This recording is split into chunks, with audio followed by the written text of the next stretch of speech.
So we go to bed like normal. Yeah. And then I was 3 months pregnant. We'd been married at this point for just probably a little over 3 months, 3.5, 4 months. And I woke up, I think, really sick and wanted I think I was asking him to get me, like a sparkling water. I would drink some of those in the morning before getting up, or saltine crackers. And I was like hitting him. His name was Brett. And I just kept saying, Brett, hey, can you get me some crackers? I'm gonna throw up or something, And I kept hitting him, and he wasn't even moving at all. And he wasn't budging at all.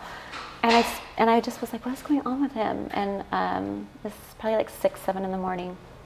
And I started, and something just told me that said he doesn't feel right, like he feels weird. And if you've ever picked up like a snake, like a boa constrictor or something like that, for the kids, I've had their reptile parties and all that. His arm felt like the way a snake feels, like it just felt hard and cold. And something just told me something's not right. Like I think he's dead. Like I've never seen someone passed away before or anything. And yeah, so I get over him, and I'm like, wake up, and I'm slapping him and hitting him, and he has like blood coming out of his nose, and he just looks kind of purplish white.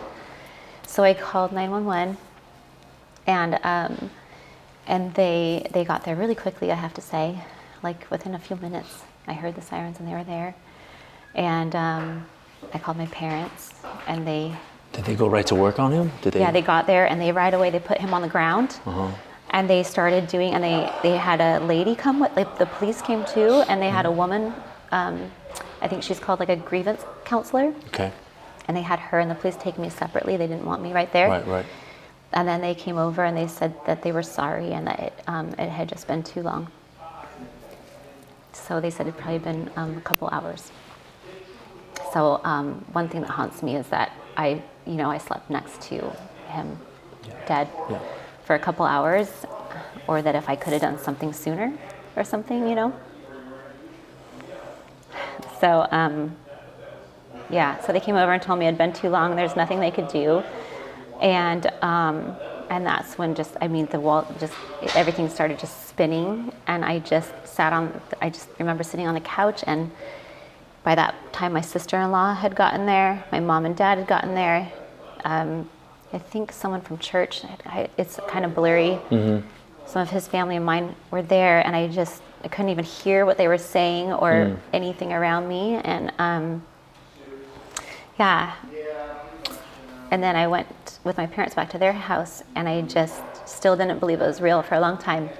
It took me like weeks to not think that he was going to come back, or It's very sudden. You've been married a few months. Yeah.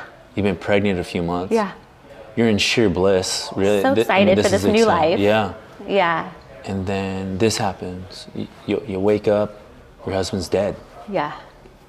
How do you go on? How do you proceed? A couple weeks go by, walk me through that. You're still pregnant.